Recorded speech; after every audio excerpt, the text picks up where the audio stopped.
Assalamualaikum warahmatullahi wabarakatuh. Perkenalkan, nama saya Laili Rohmawati, NPM 19 11 06 03 49 dari kelas Biologi E semester 4. Di sini saya akan menjelaskan materi tentang skizofita. Pengertian skizofita. Skizofita atau tumbuhan belah merupakan kelompok yang punya ciri khusus, yaitu berkembang biak dengan membelah diri. Skizofita berasal dari bahasa Yunani schizen, artinya membelah, dan phyton adalah tumbuhan.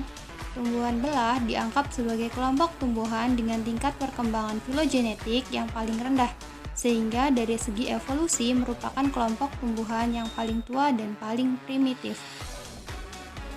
Skizofita memiliki 3 ciri khusus. Yang pertama, berkembang biak dengan cara membelah diri. Yang kedua, tubuh terdiri dari satu sel. Dan yang ketiga, protoplas belum terdiferensiasi dengan jelas sehingga inti sel dan pastidanya belum jelas. Skizofita dibagi menjadi 2 kelas. Yang pertama, kelas bakteri atau Schizomycetes. Yang kedua, kelas ganggang hijau biru atau Cyanophyceae. Kelas bakteri atau Schizomycetes. Bakteri dalam bahasa Yunani berasal dari kata bakterion yang artinya batang kecil. Bakteri merupakan kelompok makhluk hidup bersel tunggal, termasuk dalam golongan Jasetrenic atau mikroba yang tidak bisa dilihat secara langsung. Ciri-ciri kelas bakteri atau Schizomycetes. Yang pertama, tubuh uniseluler atau bersel satu. Yang kedua, tidak berklorofil, meskipun ada beberapa jenis bakteri yang memiliki pigmen seperti klorofil sehingga mampu berfotosintesis. Yang ketiga, hidupnya bersifat autotrof dan beberapa ada yang heterotrof. Yang keempat, reproduksi dengan membelah diri. Yang kelima, habitat bakteri hidup di mana-mana atau kosmopolit. Ada yang di tanah, air, udara, dan makhluk hidup. Yang keenam, satuan ukuran bakteri adalah 10-3 mikron. Bentuk-bentuk bakteri. Bakteri ada yang berbentuk kokus, diplococcus, vibrion, streptococcus, bakteri flagellasi, capsulobacterialer, spirillum, staphylococcus, capsulobacterialer, dan ada yang berbentuk bacillus.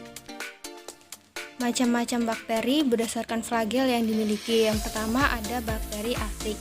Bakteri ini tidak memiliki flagel sama sekali, contohnya Escherichia coli. Kemudian yang kedua ada bakteri monotrik. Bakteri ini memiliki flagel pada salah satu ujung selnya, contohnya ada Pseudomonas aeruginosa. Kemudian yang ketiga ada bakteri leukotric. Bakteri ini memiliki 2 atau lebih flagel pada salah satu ujung selnya, contohnya Pseudomonas fluorescens. Kemudian ada bakteri amfitik. Bakteri ini memiliki 2 atau lebih flagel di kedua ujungnya. Contohnya ada Aquisterium serpens. Kemudian ada bakteri peritrik. Bakteri ini memiliki flagel di seluruh permukaan selnya. Contohnya ada Salmonella typhosa. Klasifikasi bakteri. Yang pertama ada Pseudomonales, yang kedua ada Chlamydobacteriales, yang ketiga ada Eubacteriales, yang keempat ada Actinomycetes, yang kelima ada Beggiatoales, yang keenam ada Mycobacteriales, dan yang terakhir ada Spirochaetales. Kelas ganggang hijau biru atau Cyanophyceae. Cyanophyceae atau ganggang hijau biru merupakan makhluk hidup prokariotik. Habitatnya adalah di air tawar, air laut, tempat yang lembab, batu-batuan yang basah, menempel pada tumbuhan atau hewan, di kolam yang banyak mengandung bahan organik atau nitrogen, di sumber air panas atau suhu mencapai 80 derajat Celcius, dan di perairan yang tercemar.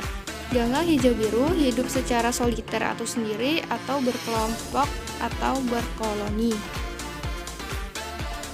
Ciri-ciri Cyanophyceae. Yang pertama, ganggang bersel tunggal. Yang kedua, struktur tubuh masih sederhana. Yang ketiga, warna biru kehijauan dan bersifat autotrof. Yang keempat, inti dan kromatofora tidak ditemukan. Yang kelima, dinding sel mengandung pektin, hemiselulosa, dan selulosa. Yang keenam, terdapat zat warna klorofil A, karotenoid, dan kromoprotein. Yang ketujuh, umumnya tidak bergerak. Dan yang terakhir, perkembangbiakan selalu vegetatif dengan membelah. Klasifikasi Cyanopiceae. Yang pertama, Chlorococales, yang kedua, Chamaecyponales, dan yang terakhir, Hormogonales. Ciri-ciri ordo Chlorococales. Yang pertama, bentuk sel tunggal. Yang kedua, tanpa spora. Yang ketiga, memiliki klorofil, karotenoid, phycocyanin, dan fitoklorofil. Yang keempat, di bagian tepi kloroplas atau dinding sel berlendir. Ciri-ciri ordo Hormogonales. Yang pertama, bentuk sel bulat.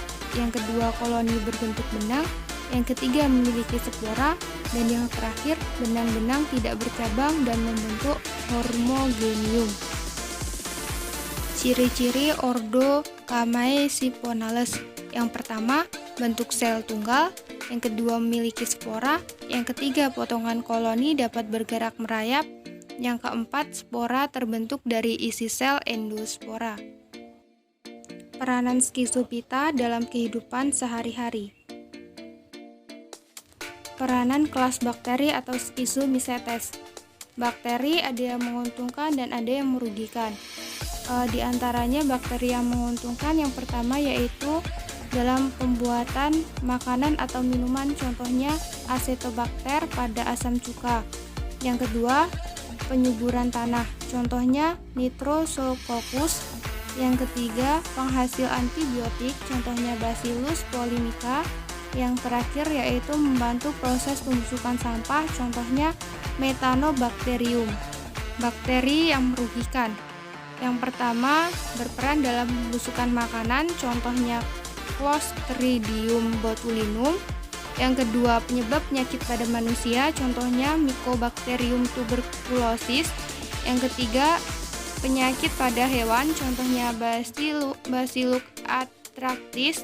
Yang keempat, penyebab parasit pada tanaman, contohnya Pseudomonas solanacearum. Peranan kelas ganggang hijau biru atau Cyanopiceae. Yang pertama, spirulina mengandung protein yang tinggi sehingga dijadikan sebagai sumber makanan. Yang kedua, Oscillatoria sp dimanfaatkan sebagai sel protein sel tunggal PST. Yang ketiga, Anabaena azulae hidup bersimbiosis dengan Azolla pinnata atau paku air. Paku ini mendapatkan keuntungan berupa amoniak hasil fiksasi nitrogen oleh Anabaena azulae. Yang keempat, nostoc perendaman sawah selama musim hujan mengakibatkan nostoc tumbuh subur dan memfiksasi N2 dari udara sehingga dapat membantu penyediaan nitrogen yang digunakan untuk pertumbuhan padi. Sekian materi tentang Schizophyta yang bisa saya sampaikan. Semoga bermanfaat. Wassalamualaikum warahmatullahi wabarakatuh. Bye-bye.